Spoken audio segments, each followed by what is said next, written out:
बातें सोचते रहे। और मैं अगर कहूं कि अभी वर्तमान में आप खड़े हो जाइए तो नहीं हो सकता, क्योंकि एक विचार उठा खत्म, दूसरा विचार उठा खत्म, और हम उसके ऊपर में नाचते रहते हैं। लेकिन जब कुंडलिनी जागृत होती है तो विचार लंबाकृत हो जाते हैं, ऐसे रिलैक्स हो जाते हैं, लंबाकृत, और उसके बीच में जो जगह बन जाती है और वर्तमान में आप खड़े हो जाते हैं। और जब आपका चित्त वर्तमान में होता है तो आप कुछ नहीं सोचते, निर्विचार, और निर्विचार में आनंद झरने लग जाता है। अब जैसे यहाँ एक बड़ा सुंदर कारपेट है, एक उदाहरण के लिए, तो मैं कहूँगी भाई कितना सुंदर है, अब मैं करिए, मेरा है तो मेरे लिए सर दर्द हो जाएगा कि भाई खराब ना हो जाए, ये नहीं वो नहीं, इंश्योर करो, सब जो होते हैं प्रॉब्लम्स कोई चीज पाने की, और मेरा नहीं दूसरे का है तो मैं ये सोचूंगी कितने का मिला, कहाँ मिला, कब पाएंगे ये। लेकिन अगर हम निर्विचार इसे देखें तो इसको बनाने में जिस कलाकार ने अपना आनंद बूट दिया है, वही आनंद सर से लेकर नीचे तक ठंडा ठंडा बहना शुरू हो जाए, और उस आनंद में आप स्नात हो जाए। जब आप निर्विचार हो जाते हैं तब आप अपने शांति में खड़े हो जाते हैं। शांति, ये कहने की बातें हैं कि शांति के बड़े बड़े इन लोगों ने ऑर्गेनाइजेशंस बनाए, शांति में अवार्ड्स दिए, ये वो।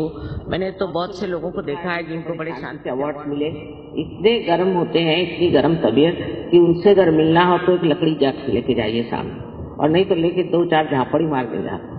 कोई आप उनसे बात ही नहीं करते, इतने गुस्से ले लो, उनमें कोई प्रेम की झलक भी नहीं। वो क्या है, शांति दें, और उनको इंटरनेशनल अवार्ड्स मिले, पता नहीं किस तरफ से देख के दिए उनको इंटरनेशनल। इस प्रकार हम लोग बिल्कुल भुलावे में रहते हैं, क्योंकि हमारे अंदर की जब शांति प्रस्थापित होती है तब हम समझते हैं कि शांत चित्त क्या है। जैसे कि आप पानी में खड़े हैं तो आप परेशान हैं उसकी लहरों से, क्योंकि लहरें आकर के आपको डरा रही कि कहीं डूब न जाए। पर अगर आप किसी नाव में चले जाए तो आप लहरें देख रहे हैं, मजा आ रहा है, आपको घबराहट नहीं। पर अगर आप तैरना जानते हैं तो आप कूदते हैं नीचे में, और जो डूब रहे हैं उनको बचा सकते हैं। इसी प्रकार सहयोग में आपकी प्रगति थी। पहले आप निर्विचार समाधि में उतरते हैं, फिर आप निर्विकल्प समाधि में। कभी कभी ये किसी को दोनों एक साथ मिल जाते हैं, ये बड़ी आश्चर्य की बात है। दोनों चीज एक साथ घटित होती है, और इसमें इंसान जो है उस शांति को भी प्राप्त करता है और उन शक्तियों को भी प्राप्त करता है जो उसके अंदर नहीं है। पर उसका कोई वो ये नहीं कि उसके लिए बाल मुड़ा ले या उसके लिए भगवा वस्त्र पहने, कुछ ये सारे भाव अंदर। आपको तो राजा जनक की कहानी मालूम है, मुझे नहीं बताना चाहिए, पर जैसे अब मैं गृहस्थ हूँ, मेरे पति ऐसे ऐसे हैं, चलो उन्होंने कहा तो कपड़े पहन लिए अच्छे, कहा तो जेवर पहन लिए। जब किसी चीज को पकड़ा ही नहीं तो छोड़ेंगे क्या? अगर आपने पकड़ के रखा है तो आप छोड़ सकते हो, पर अगर पकड़ा ही नहीं तो छोड़ो क्या? इस तरह की स्थिति जो है संन्यास अंदर से होती है, बाह्य से दिखाने की स्थिति नहीं होती। बाहर से तो कपड़े सन्यासी के पहले, अंदर धंधे चोरों के, इसका फायदा क्या? तो ये जो ढोंग है ये सब खत्म हो जाता है, क्योंकि मानव अपनी इज्जत करने लगता है, अपना मान उसको होता है, उसके अंदर एक तरह की चमक आ जाती है कि मैं क्यों, मुझको क्या करना। और ये आत्म साक्षात्कारी लोग ही दुनिया में बड़ा बड़ा नाम करते हैं। जैसे अपने तिलक साहब, तिलक आत्म साक्षात्कारी, इसमें कोई शक नहीं। इब्राहिम लिंकन थे, वो आत्म साक्षात्कारी थे। शास्त्री जी थे, वो आत्म साक्षात्कारी। हमें तो हम कहते हैं कि जो लोग आत्म साक्षात्कारी नहीं, वो कभी भी सत्य पे टिक ही नहीं सकते। आप कोई भी ऑर्गेनाइजेशन ले लीजिए, बस झगड़े शुरू आपस में। क्यों?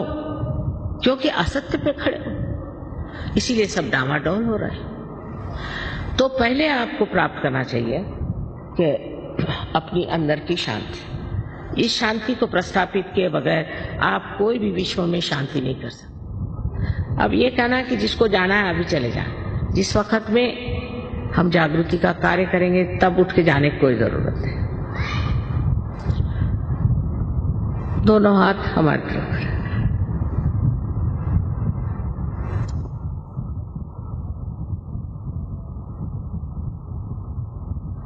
अब पहले तो आपको चाहिए कि अब आप अपने को बिल्कुल तरह से क्षमा कर दें। इस वक्त अपनी गलतियां और पाप पुण्य जोड़ने की जरूरत है।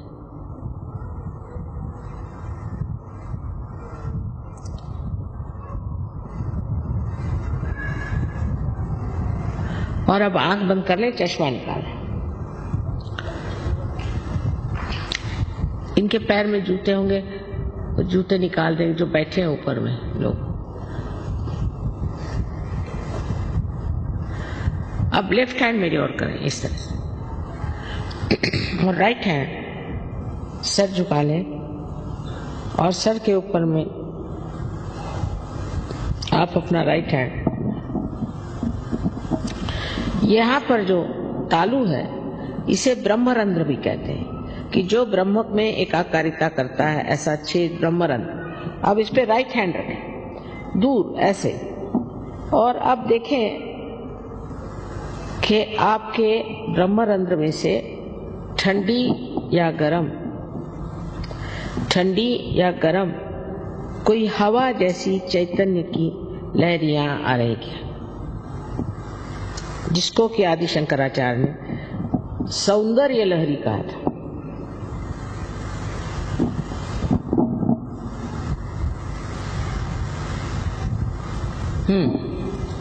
नीचे सर झुका है, नीचे सर झुका। अब मेरे और राइट हैंड करें,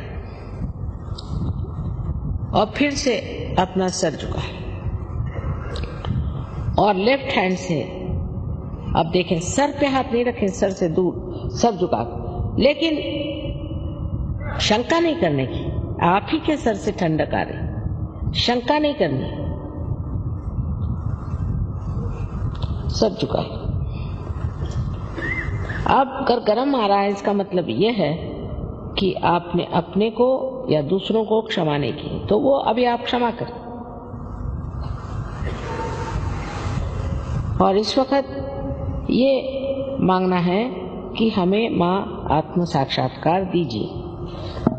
आप मांगिए मन में कि माँ हमें कृपया आत्म साक्षात्कार दीजिए। मैं जबरदस्ती नहीं कर सकती, मैं आपकी जो स्वतंत्रता है उसको नहीं छू सकती, क्योंकि अगर स्व का तंत्र बताना है तो उसके लिए जरूरी है कि आपकी इच्छा से सब होगा।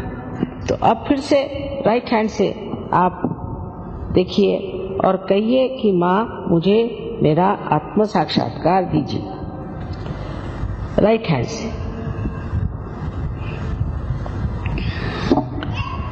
अब दोनों हाथ आकाश की ओर करें और सर ऊपर की तरफ, और यहाँ एक प्रश्न पूछें अपने मन में विश्वास के साथ, माँ क्या ये परम चैतन्य की लहरें हैं?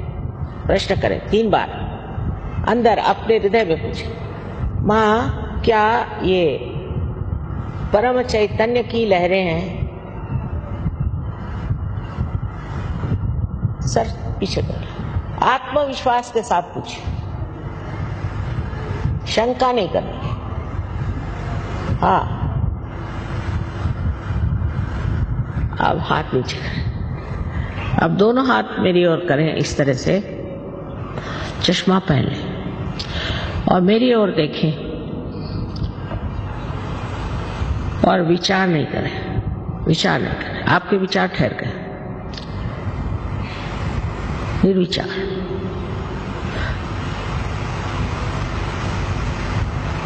यही निर्विचार समाधि।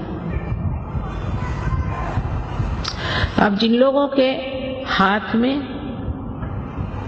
या उंगलियों में या ब्रह्मरंध्र से ठंडी या गर्म हवा आई हो, वो दोनों हाथ ऊपर करें।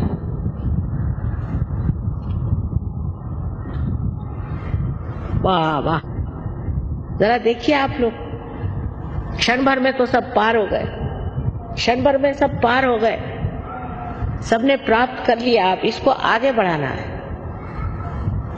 आप सारे आत्म साक्षात्कारी लोगों को हमारा वंदन। अनेक बार